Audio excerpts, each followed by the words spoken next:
Welcome back to the Copywriters Podcast with your host, David Garfinkel, the world's greatest copywriting coach. David, how are you doing today? I'm good, Nathan. How are you? Good. I like your style. You got a bright blue Pinky in the Brain cap, and you've got a blue button-up shirt, and then you got a sweater under you. I'm just digging the blue today, man. And for the people that only listen, they should definitely be checking out the podcast on YouTube as well. But that said, what do we got going on for the listeners today? Well, thanks for your review of my getup. So we've got a very special episode today in our Old Master series, featuring some wisdom from David Ogilvy. If you possibly haven't heard of him, he was legendary in advertising in the Madman days. And Kenneth Roman wrote a book about Ogilvy called The King of Madison Avenue. I believe his book, Ogilvy on Advertising, was the only book on the subject to reach wide bestseller status, far outside the reaches of the industry and the business community. Over 100,000 copies sold. And for a business book, that's like over 1 million sold for a novel or general interest book. Ogilvy was more of a team leader and team builder than a solo operator, more like a Joe Schriefer or James Patterson. Patterson was an executive for J. Walter Thompson before he became a best-selling novelist. And I don't know if you know this, but he co-writes a lot of, I think he even co-wrote a novel with Bill Clinton. Can't imagine what that would be like. More like those guys, more like Joe Schriefer or James Patterson than a Gene Schwartz or a Gary Halbert. But don't get me wrong, Ogilvy was also a terrific and dedicated copywriter. He started out in direct response, and he understood the principles of that kind of copywriting inside out. So I found something the other day, paging through Ogilvy's autobiography, which is called David Ogilvy, an autobiography. Very inventive title. And what he had is a perfect fit for this podcast. Ogilvy had 11 rules for copywriting. Now, 4 of them are more focused on big ad agency stuff, but 7 of them are great for us, and that's what we'll cover today. After we uncover something that is also perfect for us, copy is powerful.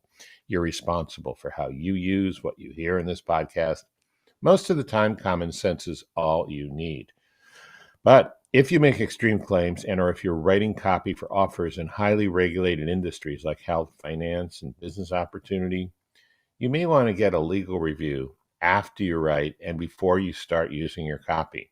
My larger clients do this all the time. So what we're going to talk about today comes from David Ogilvy, an autobiography. And this guy, Ogilvy, had a very adventurous life. After he retired from advertising, he moved to live in a chateau in France. And here in the cover of the book, this one's no longer available. It's like out of print, but someone else reprinted it. You can see him staring menacingly at you, smoking a cigar, and there are swans in the background. Ogilvy had this thing about trumpeter swans, which have the largest wingspan of any swan known to man.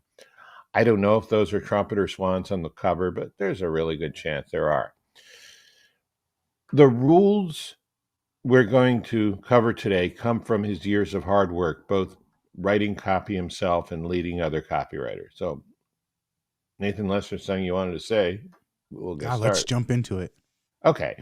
So, you can divide, his rule number 1, word for word, you can divide advertising people into 2 groups, the amateurs and the professionals. The amateurs are in the majority. They aren't students of advertising. They guess. The professionals don't guess, so they don't waste so much of their clients' money. This makes sense on the face of it, but let's dig into it a little. If this is true, why would it be true? For the simple reason that when you have to make a choice, whatever it is, if you have studied advertising for a while, you'll be able to think of 5 or 10 different ways to go, whether it's with a headline, a funnel strategy, an offer, a guarantee, or something else. And you'll know almost intuitively and instantly which ways worked and worked best in this kind of situation before and which ones didn't. So you'll be able to narrow your choices to winning approaches right off the bat. Just improving your odds is a major advantage all by itself. Now, when it comes to being a student of advertising, what does that mean? Most people would think that means reading books, collecting swipe files, and of course, listening to Copywriters podcast. And that's one level of study, and a good one to be sure. But there's another level of study most people don't always think about, and that's trying stuff, which a lot of people do, but paying attention to results, which not everybody does. And of course, paying attention to how you got those results. At this very practical level, getting experience with what works and what doesn't gives you an extra edge no matter what you do. It doesn't make you bulletproof, but it sure increases your odds of success. And I think that counts as study too. The third level, especially once you have a baseline knowledge and are active in the marketplace, is getting a mentor. Like me, for example. I work with people not only to help them improve their copy, but to make them overall better students of advertising, to improve their strategic thinking, to deepen their knowledge past the conventional wisdom. A big part of what we do combines very focused and specialized study in the book's reading area with action and analysis in the marketplace. So a distilled combination of the first two types of study. To recap this first rule, I would say that three things: reading and learning, actually getting deep marketplace experience, and getting mentorship make you a much better copywriter than just guessing. I have people ask me a lot, how did you get started in copywriting? How do I get started in copywriting? My thoughts on it are, nowadays, especially with the ability to do affiliate marketing through things like ClickBank, or the ability to get white labeled products and put your own branding on it, or just access to the internet at large, start selling. Get something that you think that there's a demand for, that you've seen a demand for, and start selling it yourself. Figure out a way to get traffic to your own sales pages. Figure out a way to get people on your own email list and start selling. And I think that a lot of people say, well, just go find somebody who will pay you and learn with their money. And I have found that I always learn faster when it's my own money on the line, and there's no reason not to take that approach. Yeah, if you have the guts to do that, it's the best way. And I would call that like really smart training wheels, because there are really so many aspects to this. And if you already have a product that works with, landing page copy that works, then you can just focus on the funnel part or the lead gen part, or, a small portion of the whole process. And that's a really good way. Now, not everybody's going to maybe have the courage or the disposition to do it the way you said it, but I agree with you. I think it's terrific. All right, rule number 2. The difference between a great advertisement and an ordinary one can be as much as 19 to 1 when you measure them in terms of sales results. I admit this one's kind of hard to believe. Personally, I have a gut feeling it's true, but I can't ever remember seeing a 19 times increase in sales. I do remember hearing a similar number from the late Ted Nicholas back in the day. I have seen with my own clients doubling and tripling response rates. And sometimes that's all you need to go from just breaking even to becoming wildly profitable. Because the moment you move on to the profit side of the balance sheet, you can scale. If you have the ability to do that, even doubling or tripling response can be a ticket to one part of a journey towards a fortune. Now, let's look like why this would be so, whether it's 2x, 3x, or 19x. I can think of 3 main reasons. First, the headline.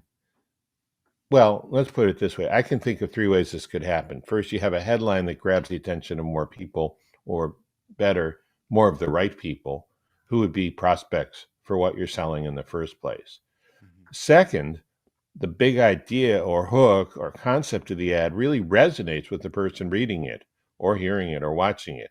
It creates a, wow, this could be me kind of reaction. Third, by the time you get to the close, the prospect is convinced. Logic and emotion work together to create conviction. Doing that is hard sometimes, but when you get it just right, sales explode. So take an average ad and improve any one of those three things, and you'll get a bump in response. Improve all three, and who knows, maybe you will increase your sales by a factor of 19. Mm. I like the very first one. I think that it goes ignored a lot, which is the importance of who you're targeting with your ad. I've had ads that just changing the targeting or just changing the list from a maybe might buy list to somebody who's recently raised their hands in the last 30 days list. And I've saw ads go from a 3% conversion to an 18% conversion. So I can definitely see a 19 times return if you employ all three of these tactics properly. Yeah, so 3% to 18% is a 6 times conversion, which is, I Yeah. mean, huge, huge. Mm-hmm. Okay, rule number 3. Too many people are involved in the advertising process. Too many levels of approval, too many committees. Committees can criticize, but they cannot create. That is why so many advertisements and so many commercials look like the minutes of a committee meeting. Now, this is a bigger problem for Madison Avenue style large corporate advertising, but we have our share of it as well with our more entrepreneurial direct response clients. When I was at the peak of my writing copy for clients, I decided the kind of clients I wanted the most were the ones I called benevolent dictators. They didn't have so much to do with their own business culture, the dictator part, as the fact that there was one person at the top and they understood and wanted direct response copy. And most important, when it comes to the copy, what they say goes. If I couldn't get a client like that, then I'd want one where anyone else who was going to review the copy was a copywriter or had a lot of experience with direct response copy. Because otherwise, I would get into these long, pointless discussion about things that really had nothing to do with sales effectiveness of the copy. Just the opposite, in fact. People wanted the copy to look like it came from a more educated, sophisticated person. People wanted the grammar to be just so. People wanted to neuter the copy. But copy is not a dog you got from the shelter. Fact is, civilians don't understand direct response copy from the business perspective, even though they end up buying offers promoted by direct response copy in their role as consumers. They just don't realize it was copy because the copy worked so well, they didn't notice its quote unquote offensive qualities. All that said, there are some committees built into the copy approval process at places like Agora. It's called the legal department. And I don't have a problem with them because they understand what the copywriter is trying to do, and their main job is to help the copywriter do it without getting into legal trouble. And from my friends who are still working with Agora, more often than not, they don't ruin the copy at all. It's not always pretty, but it's necessary when you're at a big company and your marketing is visible to the public at large that you keep it compliant. But aside from legal, I'm in favor of getting the committees away from copy and keeping them focused on doing what they do best, which is nothing whatsoever. I am not going to name the particular company, but for a while, for about 3 years, I was writing for a company in a very popular industry, like a mass market industry, and they brought in sensitivity readers that would go through and make sure that nobody could be offended by anything. And it completely neutered my copy. It made my job unbearable. I don't even think I could say neutered in the copy. So, I feel it. And, I'm glad to know that it's not just a recent thing. This is something that copywriters have been dealing with and overcoming for a long time. Well, so here's something interesting, and this is from something else I'm working on, but I think it really applies here. You get these really silly, non-offensive commercials like, a gecko playing golf or something like that. One question you got to ask yourself is, does that company depend on those commercials to make the sale? And with all the silly insurance company ads, the answer is no. They have armies of licensed insurance agents selling the product. So I think when all of the weight is on the shoulders of the copy to make the sale, your considerations need to change. Mm-hmm. All right. So, number 4, unless your advertising contains a big idea, it will pass like a ship in the night. How do you come up with a big idea? Okay, first, let me give you a short answer. You keep trying different combinations of ideas until a new original one pops out. I'll say that again. You keep trying different combinations of ideas until a new original one really pops out. A lot of trial and error. The big idea is such an important concept that on this podcast, we did 3 shows on it, but they were all before we were on YouTube. You can look at them on Copywriters podcast, just in the upper left-hand corner, go to the hamburger menu and type in big idea. One of them was with Joe Schriefer of Agora Financial, who is one of the best big idea creators I've ever met, probably the best I've ever met. The classic example, and this isn't Joe Schriefer, but a classic example of a big idea. The classic example we like to use is the way Steve Jobs introduced the iPod. It puts 1,000 songs in your pocket. That was a revolutionary idea, big idea at the time. Of course, Spotify makes that seem puny, but that was then and this is now. Now, here's a recap of what we said on one of the big idea podcasts a while back. A big idea is not making up a brand new desire in the marketplace that someone will come up with in a brilliant flash of random creativity.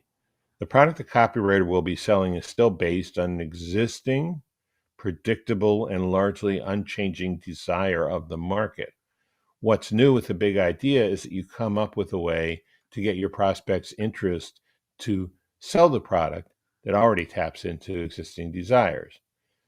That said, a big idea is a concept, maybe a headline, maybe something else that's so fresh and original, it can redefine an industry or start a new one by itself. Gene Schwartz talks about this in his introduction to breakthrough advertising. Now, he doesn't specifically use the word big idea, but he talks about copy. He's talking about the same thing, copy that opens up an entirely new market for an existing product, or copy that gives an old product a new slant, or copy that provides competitively battered product a new weapon, not only to protect itself against its imitators, but to actually damage or destroy the loyalty of the competitors following. So those are great examples of what a big idea is. But what's really important to underline is a big idea is not necessarily about coming up with a new product idea. It's more about coming up with a breakthrough copywriting idea, whether the product is brand new or well established. I remember we did 2 or 3 episodes talking about big ideas and talking about golden threads. And one of them that you came up with, or that you had brought to light, was it's like finding oil under the Eiffel Tower. And I'm not going to go completely into the idea, but it was a way to reframe and make a new association so that all of a sudden the idea made sense to the reader, and giving them that clarity by saying, it's like this thing that you're kind of fuzzy on. It's actually like this thing that you can understand really well. And now you've got the idea of the piece. And I would definitely recommend go back to copywriterspodcast.com, search out those old episodes, because there is just some gold nuggets inside of them. That's true. Yeah, I didn't come up with that idea. It was an Agora idea, and I think it was Jack Ford who did, but it was another one of their copywriters, not me. Okay, number 5, but yes, it's such a great example. Number 5, you cannot bore people, and I mentioned this last week on the show. You cannot, quoting Ogilvy, you cannot bore people into buying your product. You can only interest them in buying it. So first, many big ad agencies and other clueless marketers think that putting together a comedy sketch and adding a product name to it will actually increase sales. I love to pick on big insurance companies, but since I'm not sure how much the Geico Gecko or the Liberty Mutual Emu are doing to increase sales. But one thing I'm sure of, as I mentioned before, is both of these companies have armies of insurance agents to actually close the sales. So I think we can say it's fair to say they're not depending on the little animal flights of fancy to get business. Entrepreneurs and direct response copywriters that write for entrepreneurs don't have that luxury. So we need to look at the idea of interesting in a more practical way. That is, how do you make your message interesting in a way that's actually going to help sales rather than just amuse the people who created and paid for the ad? And the answer, quite simply, is stories. Interesting stories about the product you are selling as told through the eyes or life experience of the people who are using them. It could be a case study, testimonial, or any other number of stories that are not only interesting, but also advance the sale as part of the larger sales message. Another way to add interest to your copy is through use of the big idea. When you can get someone to look at your product or the need for your product in a new way, that in and of itself is interesting.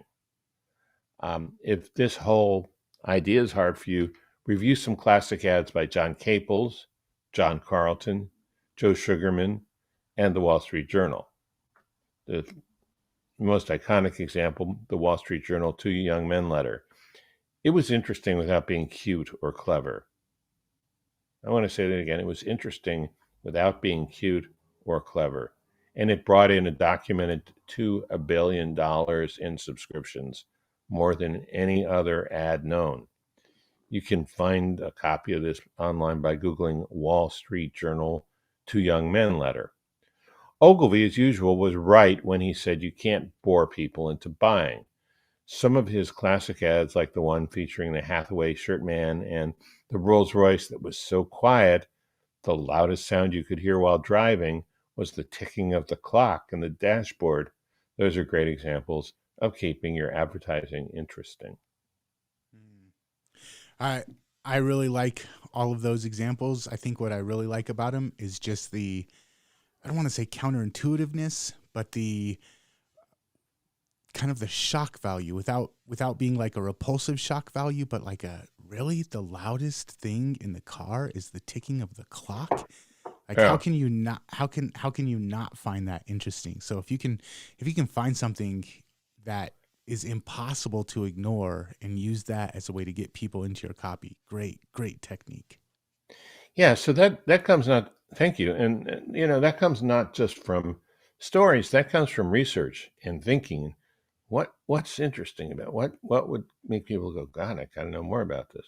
Mm-hmm. Okay. Number 6. The consumer is not a moron. She is your wife. Try not to insult her intelligence. So before you get all up in arms about his language and his sexism, understand Ogilvy wrote this in 1980, and one of his other lessons, which we're not covering here because it doesn't apply as neatly as it did in the time past, is that most of the products advertised were bought by women. A lot of household consumer products in the 60s and 70s were written as though housewives were morons. So he had a reason for saying what he said. And that said, I think what he said was a respectful statement. But the larger point here is prospects aren't idiots. To the degree that we treat them like idiots, they treat us like pariahs. That is, when we treat them like idiots, they want nothing to do with us. However, don't mistake this for an invitation to write in clunky, big word, jargony gobbledygook. Writing like an awkward professor putting together an impenetrable journal article may not, quote unquote, insult the prospect's intelligence, but it doesn't show much respect either. Remember what the gold standard for intelligence, the person who is the gold standard for intelligence, Einstein himself said. Everything should be as simple as possible, but no simpler. I've had mentoring clients with IQs approaching the Einstein level, but they didn't talk down to me or anyone else or talk in a complicated way. Part of their genius was they would almost always speak to me in clear, simple words. I think they were smart enough to figure out that the best way to communicate their brilliant ideas was to speak simply. It's true, it's harder to write simple copy than complicated copy. Just as Mark Twain said, it takes longer to write a short letter than it does to write a long one. But that doesn't mean you shouldn't make the effort, keep working at it until you get the result. You should do that. Because the highest compliment you can pay to a prospect's intelligence is that, and the highest respect. Just a tip on that from my own personal perspective. Yeah.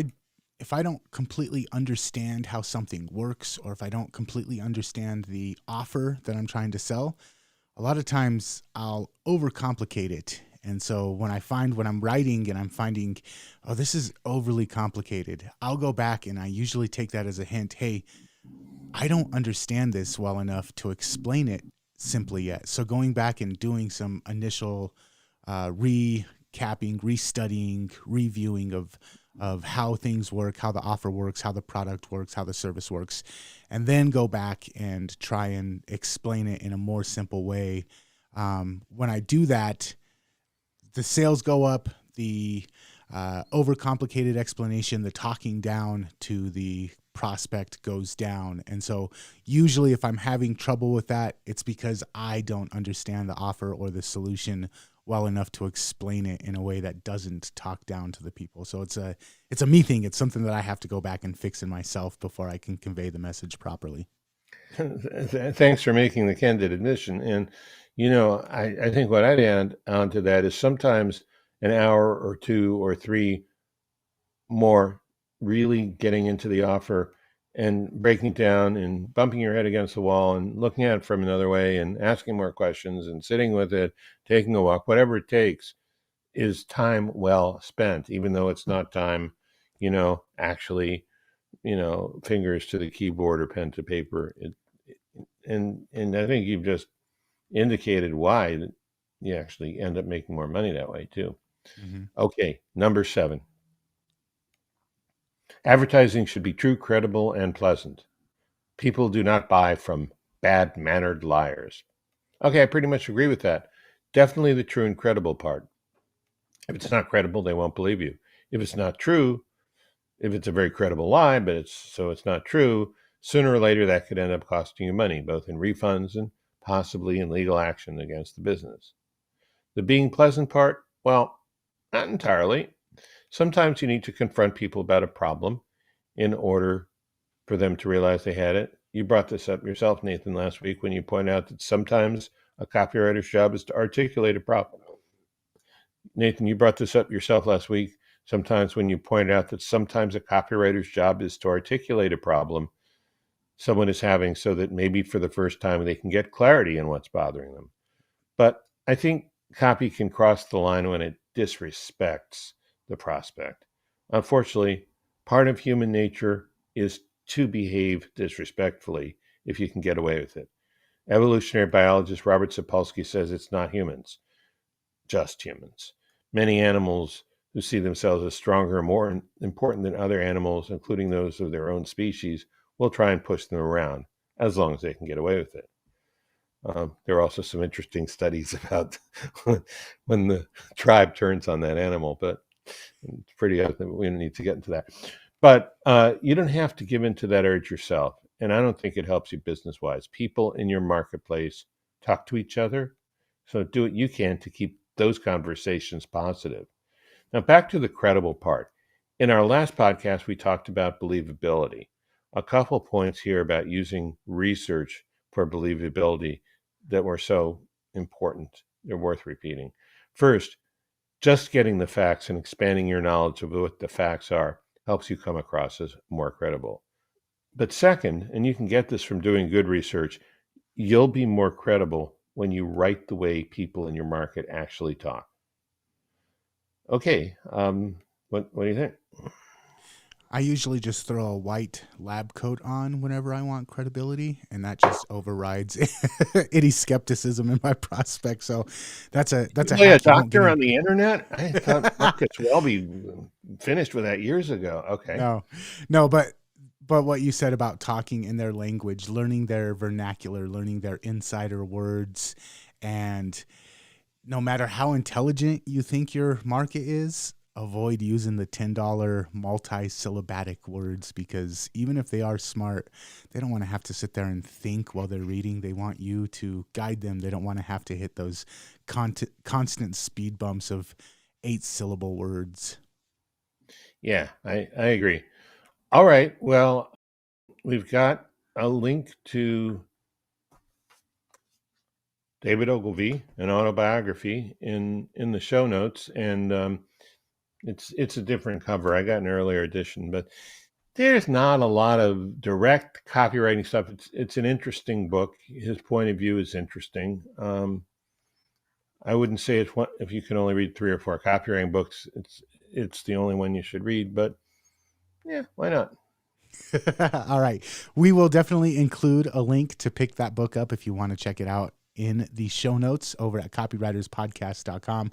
Again, some of our earlier episodes, we did deep dives on 1 or 2 of the topics that we talked about today. So if you want to get some more expanded insights on those, again, check out copywriterspodcast.com and do some keyword searches for things like the big idea, the golden thread. And while you're there, make sure that you subscribe to the podcast so that you never miss any episodes in the future. David, thank you for putting this together, man. And until next time, we will catch you later. Yeah, thanks. Catch you later.